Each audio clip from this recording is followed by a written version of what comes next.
There are two types of US business visas, जो कि एक E2 वीज़ा है और एक L1 वीज़ा है।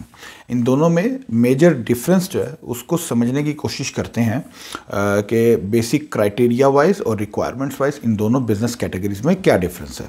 तो E2 वीज़ा जो है वो इंडिविजुअल और इन्वेस्टर बेस्ड वीज़ा है, जिसमें जो मेन एप्लीकेंट है वो इंडिविजुअल खुद से होता है, जबकि L1 वीज़ा के लिए जो एप्लीकेंट है वो आपकी एग्जिस्टिंग कंपनी या एग्जिस्टिंग बिजनेस जो है वो होता है। बिकॉज E2 वीज़ा में एक इंडिविजुअल इन्वेस्टर या एंटरप्रेन्योर अपना नया बिजनेस जो है वो स्टार्ट करने के लिए यूएस में अप्लाई करता है, जबकि L1 वीज़ा में एग्जिस्टिंग बिजनेस अपनी बिजनेस एक्सपेंशन के लिए यूएस में वीज़ा अप्लाई करती है। एक इम्पॉर्टेंट डिफरेंस इसमें ट्रीटी और नॉन ट्रीटी कंट्रीज से रिलेटेड है। अगर आप ट्रीटी कंट्रीज से बिलोंग करते हैं, जैसे फॉर एग्जांपल पाकिस्तान से, बांग्लादेश से, तो ये ट्रीटी कंट्रीज हैं, इनके लिए आप E2 वीज़ा भी अप्लाई कर सकते हैं और L1 वीज़ा भी अप्लाई कर सकते हैं।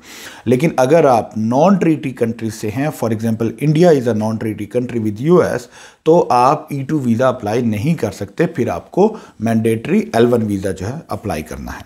अगर आप E2 वीज़ा अप्लाई करना चाहते हैं तो आप की सोर्स ऑफ इनकम कुछ भी हो, चाहे आपकी जो है वो जॉब बेस या सैलरी बेस्ड जो है वो आपकी सोर्स ऑफ इन्वेस्टमेंट हो, आपकी जो है वो बिज़नेस से आपकी इनकम जनरेट की गई हो, आपकी इनहेरिटेंस हो, या कोई भी सोर्स ऑफ इनकम हो, उसकी बेस पे आप E2 इन्वेस्टमेंट कर सकते हो, E2 बिज़नेस में इन्वेस्ट कर सकते हो।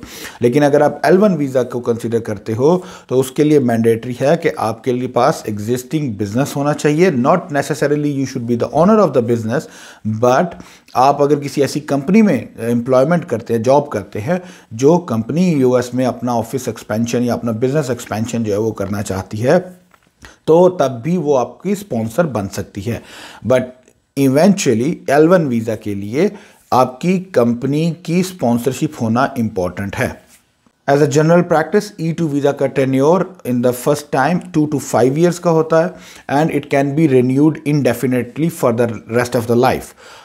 As compare to that L1 visa का first tenure 1 year and then 3 renewals of 2 to 2 years at max. तो मतलब टोटल 7 years एट मैक्स आप L1 वीज़ा में अपने आप को रिन्यू करवा सकते हो, जबकि E2 वीज़ा में आप लाइफ टाइम रिन्यू कर सकते हो एज लॉन्ग एज आपका बिजनेस एस्टैब्लिश्ड और वैलिड एक्टिव है। E2 visa non immigrant based visa है। इसमें आपकी intent has to be crystal clear, it has to be non immigrant, और आपको as a mandatory requirement of E2 petition अपनी intent of depart at the time of completion of the visa आपको जो है वो अपने डॉक्यूमेंट्स में ये आपको प्रूफ करना होता है। While as compare to E2, L1 का एक बहुत बड़ा एडवांटेज है कि that's a dual intent visa which can potentially lead towards the green card. Of course there are certain ifs and buts and there are a lot of requirements and criterias, but if you meet them तो आप L1 visa को green card की तरफ लेके जा सकते हो। E2 visa और L1 वीज़ा दोनों में आप अपनी फैमिलीज़ जो है, अपने स्पाउस और अपने जो किड्स हैं अंडर 21 years ऑफ एज, आप उन दोनों को स्पॉन्सर कर सकते हैं। So these are the basic differences आपके समझने के लिए। E2 और L1 में जो है वो ये इंपॉर्टेंट है बिकॉज बहुत सारे non treaty related countries specially India जो है वहाँ से हमें इंक्वायरीज आती हैं कि they want to go for an E2 visa, but basically since India doesn't have a treaty relation with the US, तो आपको L1 वीज़ा की तरफ जो है वो कंसिडर करना चाहिए।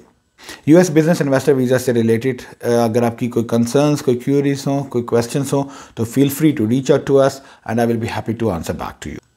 Thank you so much, have a good day.